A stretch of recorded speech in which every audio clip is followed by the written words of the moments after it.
Jat Marathi news चॅनलला पहिल्या वर्धापन दिनाच्या हार्दिक शुभेच्छा। सत्य आणि निर्भीड पत्रकारितेचा वसा घेतलेला जत तालुक्याचा आपला आवाज।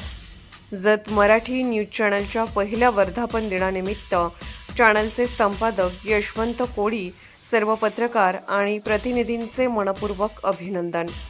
अल्पावधीतच आपण जनतेच्या समस्यांना वाचा फोडून जो विश्वास संपादन केला आहे तो कौतुकास्पद आहे।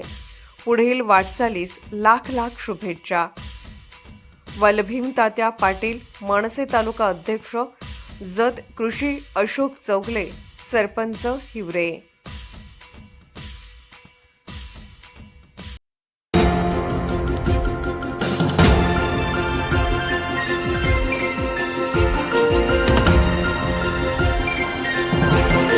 आपण पाहत आहात जत मराठी न्यूज।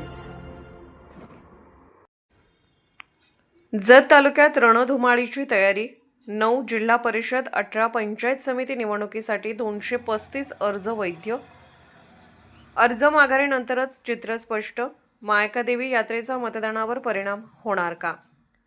जत तालुक्यातील आगामी जिल्हा परिषद व पंचायत समिती निवडणुकांनी चांगलीच रंगत धरली असून 5 फेब्रुवारी 2026 रोजी होणाऱ्या या निवडणुकांसाठी दाखल झालेल्या अर्जाच्या छाननीत एकूण 235 उमेदवारी अर्ज वैध ठरले आहेत। मंगळवार हा उमेदवारी अर्ज मागे घेण्याचा अंतिम दिवस असल्याने त्यानंतर निवडणुकीचे नेमके राजकीय चित्र स्पष्ट होणार आहे। जत तालुक्यातील 9 जिल्हा परिषद गट व 18 पंचायत समिती गणामध्ये ही निवडणूक होत असून बहुतांश ठिकाणी मोठ्या संख्येने अपक्ष उमेदवार रिंगणात उतरल्याने निवडणुका अत्यंत अटीतटीच्या व चुरशीच्या होणार असल्याचे स्पष्ट संकेत मिळत आहेत। अनेक ठिकाणी ही लढत चौरंगी अथवा त्याहून अधिक बाजूनी होण्याची दाट शक्यता आहे। दरम्यान यंदा मतदानाचा दिवस कर्नाटक राज्यातील श्री क्षेत्र चिंचली येथील श्री मायकादेवी यात्रेच्या मुख्य दिवशी आल्याने या यात्रेचा मतदानाच्या टक्केवारीवर काय परिणाम होईल याकडे सर्व राजकीय पक्ष, उमेदवार तसेच निवडणूक यंत्रणेचे लक्ष लागले आहे।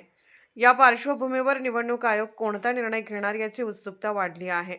छाननीत पात्र ठरलेल्या उमेदवारांमध्ये भाजप, काँग्रेस, शिवसेना उद्धव बाळासाहेब ठाकरे, राष्ट्रवादी काँग्रेस, अजित पवार व शरदचंद्र पवार गट, जनसुराज्य शक्ती, राष्ट्रीय समाज पक्ष तसेच मोठ्या संख्येने अपक्ष उमेदवारांचा समावेश आहे।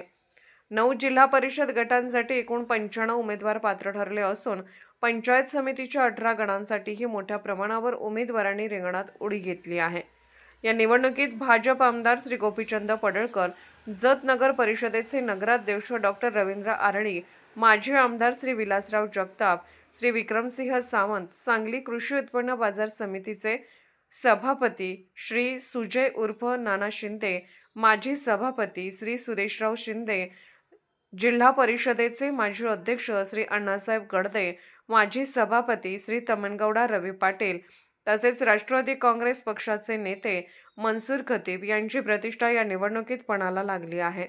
अर्ज माघारीनंतर काही ठिकाणी मैत्रीपूर्ण तोडगे तर काही ठिकाणी थेट संघर्ष पाहायला मिळण्याची शक्यता असून जत तालुक्यातील जिल्हा परिषद व पंचायत समितीच्या निवडणुका यंदा राजकीय दृष्ट्या अत्यंत महत्त्वाच्या आणि निर्णायक ठरणार असल्याचे चित्र आहे। जत मराठी न्यूज चॅनलला लाईक करा, शेअर करा आणि सबस्क्राईब करा।